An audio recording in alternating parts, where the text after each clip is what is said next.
When I decided to become an American, I learned I'd have to swear an oath to support and defend the Constitution of the United States. But here's what I didn't know. The document I'm swearing loyalty to almost never existed at all.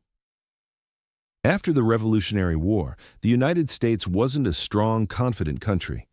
It was more like a group project with no leader, everyone doing their own thing, and the whole project on the verge of collapse. In this first episode of Becoming American, the Constitution in Real Life, we'll see how the young United States almost fell apart and why that early crisis still matters for my journey. And maybe yours too. The heroic story usually stops at, "We won the war." The harder story starts right after that. Once independence was declared, the United States had a national framework called the Articles of Confederation. On paper, there was a Congress. In reality, that Congress was weak. It couldn't reliably collect taxes. It couldn't force states to follow its decisions. It barely had the power to keep the country working as one unit. Each state acted like its own little country. They printed their own money. They argued over borders and trade. Some refused to pay what they owed. Foreign governments watched this and wondered, is this new United States actually united, or is it about to fall apart? For ordinary people, especially farmers and veterans, the situation was painful. In Massachusetts, many farmers were deep in debt. They'd fought in the Revolution, but now they were facing heavy taxes and losing their land. To them, the new system started to look a lot like the old oppression, just with different people in charge. Led by a veteran named Daniel Shays, farmers organized and marched to shut down state courts that were ordering foreclosures. This uprising is known as Shays Rebellion. The national government under the Articles basically watched from the sidelines. It didn't have the money or the power to send in a national force. Private militias and state troops ended up responding instead. For powerful Americans observing all this, Shays' rebellion was a flashing red warning siren. The system they'd built was too weak. If things didn't change, the revolution they'd just won might collapse from the inside. When I look at my own experience, I see that warning in a different way. To naturalize, I deal with a lot of paperwork, forms for residency, forms for work, forms for citizenship. It can feel overwhelming.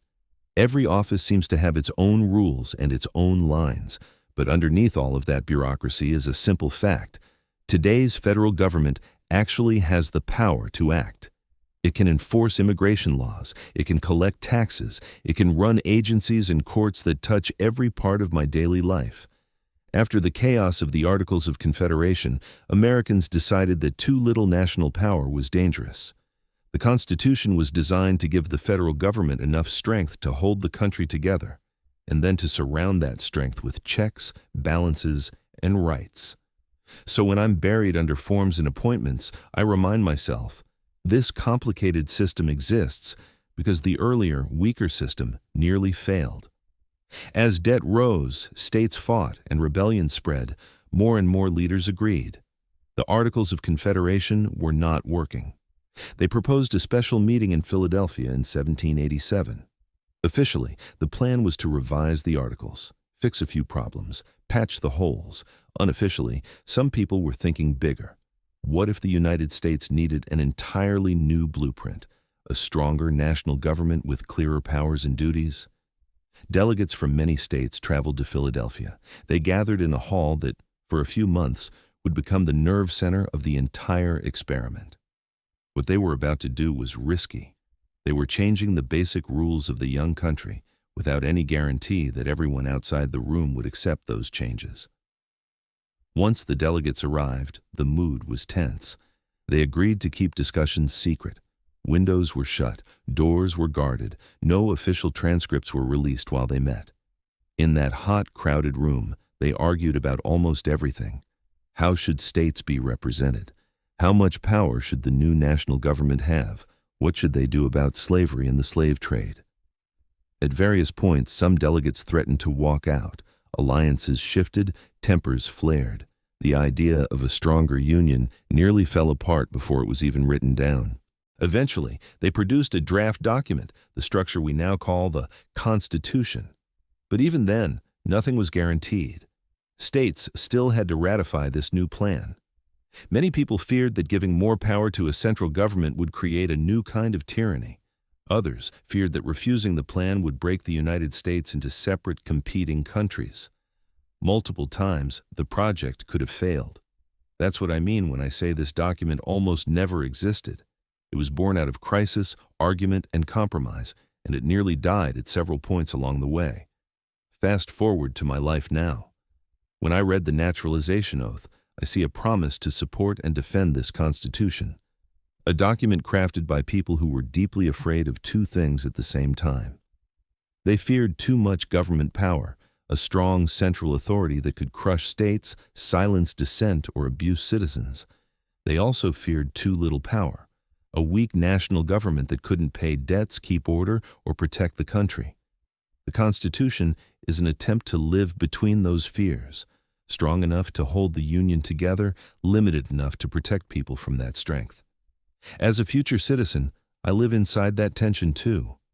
I want a government that can defend rights, provide basic stability, and correct injustice. But I don't want a government that can strip away citizenship lightly, target communities without accountability, or grow beyond the limits that keep it answerable to the people. Understanding how close this document came to failure makes my oath feel heavier and more meaningful. In this episode, we looked at the crisis after independence, a weak national framework, states acting alone, farmers pushed into rebellion, and leaders terrified that the revolution might unravel. Their answer was a bold secret meeting in Philadelphia, a meeting that set the stage for everything else in American constitutional life, from immigration law to the rights I'll take on as a citizen. In Episode 2, The Secret Meeting That Changed Everything, we'll step inside that room more closely. We'll see why the delegates shut the windows, how they fought over representation and power, and how those decisions still shape who gets heard and who gets left out today. If you want to follow this journey from near failure to the oath I'm preparing to take, subscribe or follow along, and I'll see you in the next episode of Becoming American, the Constitution in Real Life.